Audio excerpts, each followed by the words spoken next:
you can build your new Toyota. Get a quote. Search current special offers. You can even see offers not seen on TV. BuyAToyota.com.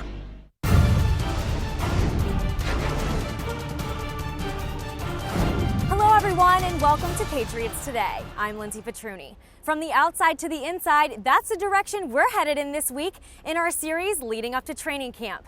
After focusing on outside linebacker last week, we're moving to inside linebacker this time around. There's no doubt that Jerod Mayo will play a big role on defense, but there should be an interesting battle going on around him. Here's Brian Lowe with the next of our top 5 position battles for 2010.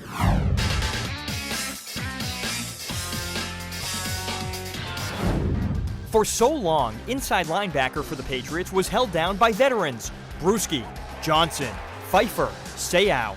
My, how times have changed. The projected top 4 inside linebackers for the Pats right now were all still in college when the Patriots were in the Super Bowl just 2.5 years ago. It all begins with Mayo, who appears primed for a breakout year, both production-wise and as an emerging leader of the defense.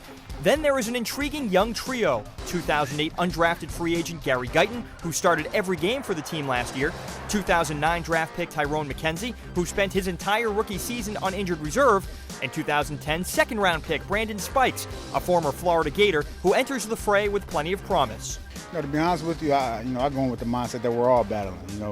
There are no starters, as Coach says, each and every year, But I think we're all battling and we're all getting better. Don't count out Eric Alexander, who is far and away the longest tenured player at the position as he begins his 7th training camp in New England. Also, Dane Fletcher will attempt to be this year's rookie free agent to make the squad, and Thomas Williams is attempting to carve out a niche of his own.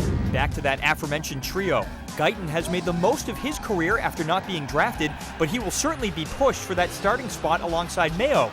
McKenzie has been itching for an opportunity that will finally come this summer, and he is sure to get plenty of camp attention.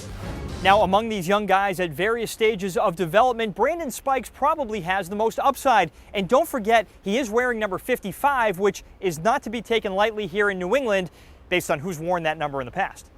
And really, what is it about Spikes that makes you think he'll step into a big role right off the bat? Well, I think he comes in from Florida with an understanding of the system that Bill Belichick is looking for. And I also think that they've liked his energy level, his leadership level as a young guy. They have Mayo in there, but obviously, as we've talked about, it's a young group of inside linebackers. I think he's going to have a chance among all their rookies to come in and have the most impact based on his experience level in college, his knowledge of the system, and he's a good tackler, good instincts, I think, as well. I look for him to be the starter. And how important is it for some of these young players, as you mentioned, to develop together and to kind of, learn the system together and so that they're able to mesh during the season? Well, I think it helps each one of them because they are sort of at that similar level of development. When they had Teddy Bruschi around, there's a lot of value in that because he can teach a dozen years of experience to these young guys. But it kind of can push each one of them. They can kind of push each other. There's a competition level, I'm sure there will be in training camp, but they can push each other to get to the point that they each want to be at. And one name that we can't really count out at this point, hasn't been discussed yet, but Junior Seau. What do you think, Vilo? Well, even though Brandon Spikes does have that number 55, I kind of put Junior Seau in that Brett Favre category until a full NFL season goes by without them playing. I think Seau comes back. Now, a lot of it depends on the health and production that they get from all these guys that we mentioned. But clearly, Bill Belichick values Junior Seau's experience and leadership level. He comes in, he's been around for 4 years already. He comes in right off the bat, and he's one of the vocal leaders on the team. He might be 41, but I think he can still bring it. I will not be surprised in November if he's back with the Pats. We'll have to wait and see. Yep. Thanks a lot, Brian. Right.